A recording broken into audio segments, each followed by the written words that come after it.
안녕하십니까. 이번 시간에는 철도 운송에 대해서 학습하도록 하겠습니다. 철도 운송은 요즘 최근에는 좀 비중은 줄지만 어떤 철도는 어떤 운송의 하나의 중심축이니까 철도 운송의 어떤 특징과 이런 여러 가지 특수성을 학습하도록 하겠습니다. 그래서 이번 시간에 학습할 내용은 철도 운송의 어떤 구체적인 내용과 그다음에 철도 운송의 장점과 단점, 그다음에 철도 운송의 어떤 형태, 그다음에 두 번째로 철도의 운임은 어떻게 책정되는지,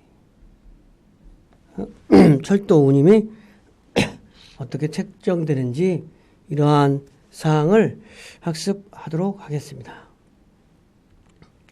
철도 운송은 뭐냐? 철도는 말 그대로 운송을 하는데 운송을 소비자나 생산자, 요구자에서 생산자에서 사물이나 사람을 이동을 시켜주는 게 이제 장소의 효용을 해결해 주는 게 운송이라.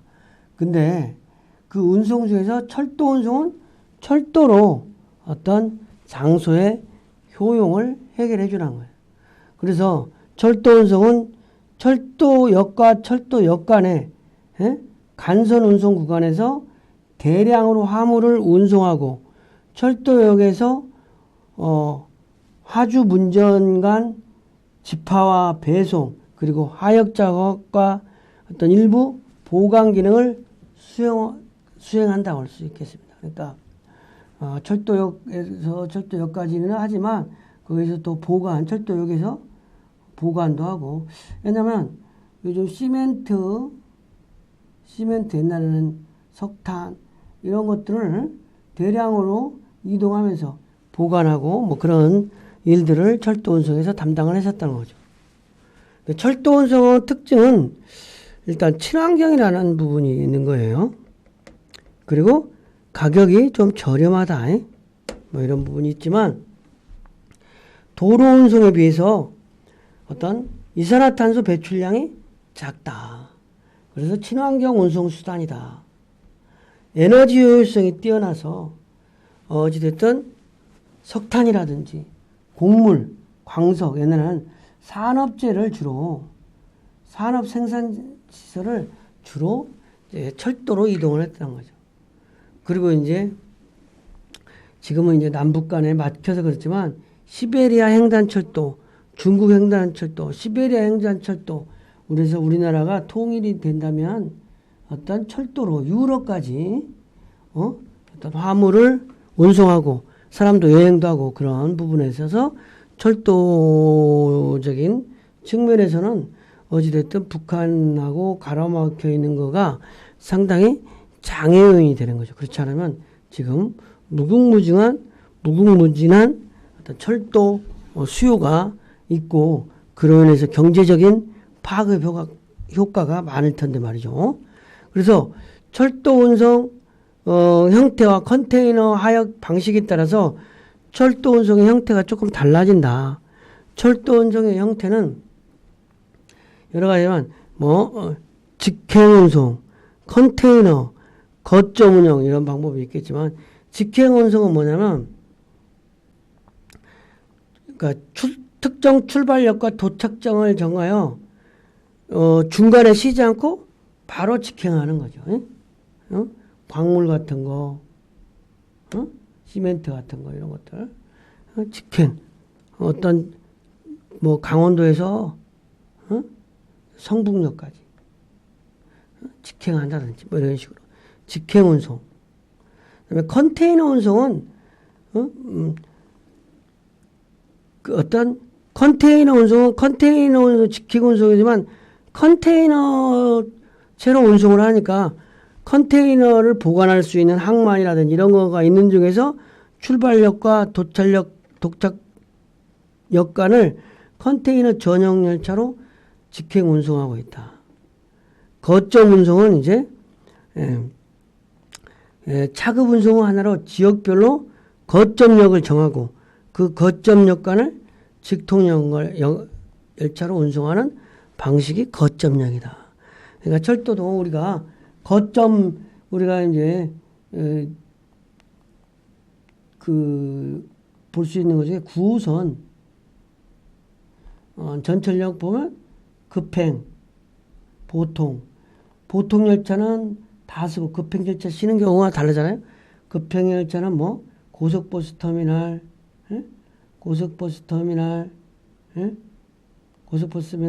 동작, 그다음에 이쪽으로는 뭐 반포, 그다음에 뭐 삼성역, 그다음에 잠실역, 그다음에 종합운동장역 이런 거점역만 쉰다는 거죠. 그런 것처럼 거점 운송은 좀 빠르게 운송하기 위해서 그런 운송을 사용한다는 거죠. 그다음에 야드 집결 운송, 어떤 조차장에다가 갖다 준다는 거죠. 그러니까 말하자면 성북역이라든지 이런 데 보면은 화물 적재 공간이 많이 있잖아요. 거기에서 화물을 모아가지고 싣기도 하고 거기다가 모아놓으면 다른 데로 이동도 하고 그래서 허브 앤 스포크 방식이다. 그다음에 블록 트레인이라고 하는 거는 뭐냐면 출발역에서 도착역까지 직통으로 운행하는 열차 운행 형태로서 화물 양이 충분하고 조차장이 충분하지 않은 구간의 화물을 효율적이면서 운송 시간을 단축시킬 수 있다. 거기에는 블록 트레인은 두 가지 방식으로 Y 셔틀 트레인 하는데 한 개 정도 터미널만 있어가지고 셔틀식으로 계속 운영하는 방법. 그 다음에 커플링 쉐어링 트레인은 중단거리 운송이라든지 소규모 터미널을 중심으로 이용 가능한 소형 열차의 수동 방식을 어떤 커플링 쉐어링 트레인이라고 한다. 철도 컨테이너의 하역 방식은 어떤 거냐? 첫 번째, 트레일러 온 플랫카. 트레일러를 화차에 컨테이너를 컨테이너를 적재한 트레일러가 직접 화차 위에 실어져 있는, 트레일러를 화물 철도에 그대로 실는 방법이라는 거죠. 그러니까 트레일러 자동차가 실어가지고 바로 내려서 다시 화물 자동차처럼 간다는 거죠. 여기는 방식에 이제 피키백 방식과 캥거루 방식이 있다는데 피키백 방식만은 좀 보면은 어떤 거냐면 트레일러나 트럭으로 컨테이너를 운송할 경우에 화물 열차 차 위에 트레일러나 트럭을 컨테이너와 함께 실어 운송하는 방법이에요. 그래서 피키백 방식은 트럭의 기동성과 철도의 장거리 신속성을 결합해서 그러니까 어떤 철도에 가서 바로 내려서 화물 육상 수송이 된다는 거죠. 이런 방법이 될 수 있는. 그러니까 TOFC 방식, 트레일러 온 플랫카 방식이 있고, 여기는 컨테이너 온 플랫, 컨테이너만 적재한다는 거죠. 컨테이너를 철도 화차에 상하차하는 방식으로.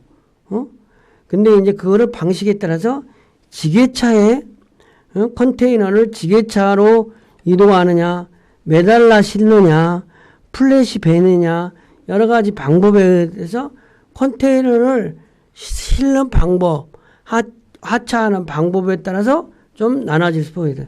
지게차의 방식은 리치 스태커나 지게차를 이용하여 컨테이너를 트레일러 또는 철도 하차에 상하차하는 방식이다. 매달아시는 거는 이제 일반 크레인을 이용하여 컨테이너를 트레일러 또는 크레인을 이용해서 이제 실는다라는 거죠. 크레인을. 여기는 지게차에 의한 방법. 이제 철도 운임 체계를 보여요. 철도 운임은 어떻게 되느냐?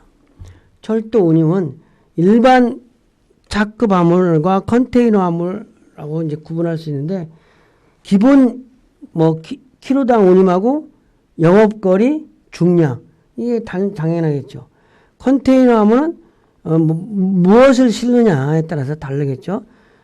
종별, 기본 임률, 영업거리. 컨테이너별로 실는 거니까 컨테이너별로. 그리고 나서 이제 할증과 할인 요금이 부과된다. 이제 그런 방법이 수출 광석과 어떤 사유하차에 대한 운임은 할인해 준다든지, 전년도보다 증가하거나 복합 운송, 왕복 운송 시 할인해 준다든지, 많이 운송하면 할인해 줄 수 있잖아요. 그 다음에 장거리 운송에 대해서 운임을 할인해 준다든지, 장거리. 그 다음에 이연품이라든지 중량 초과는 또 할증한다든지. 그래서 이거는 이쪽은 할인이고, 이연물이라든지 이거는 할증한다든지, 경로 지정 화물이라든지 전세 열차 나만 싫겠다 이러면은 할증. 그 다음에 사람의 화물차에 사람이 감시인이 승차한다든지, 임시 취급 화물 등에 의한 할증 요금. 그러니까 화물은 기본 요금, 컨테이너 요금이 있고, 할인 경우도 있고, 할증한 경우도 있다. 이렇게 얘기하면 되겠고, 철도 화물료, 그러면은 또 철도 요금 말고도 유치료 같은 경우도 화물을 유치한 경우에, 화차를 유치한 경우에, 하치장 사용료, 이러한 부분이 추가될 수 있다는 거지. 화물을 안 찾아가는 경우에, 내렸는데, 화물을 역군에 반출하지 않는 경우에 이제 그 어떤 화물 유치료, 화차 유치료는 화차를 완료 통지한 경우에 화차를 아직 반출 안 한 경우에, 그 다음에 하치장을 사용한 부분에 대해서 사용료를 일부 받을 수 있다. 그 다음에 군내 운반료, 역군내에서 철도 하차를 사용하여 화물을 운반한 경우는 또 군내 운반료를 받을 수 있다. 학습 내용을 좀 정리하면 철도 운송은 철도로 운송하는 걸로써 어떤 도로 운송에 비해서 이산화탄소 배출량이 작아서 친환경 운송이다. 근데 에너지 효율성은 뛰어나서 석탄이라든지 곡물, 광석을 주로 운송하며, 근데 시베리아 횡단철도라든지 중국 횡단철도 이런 것들 국제 운송에서도 중요한 역할을 담당하고 있다. 철도 운송이. 근데 우리나라에서 국제 철도 운송은 지금 현재 중단됐다고 할 수 있는 거죠. 이번 시간 강의를 마치겠습니다.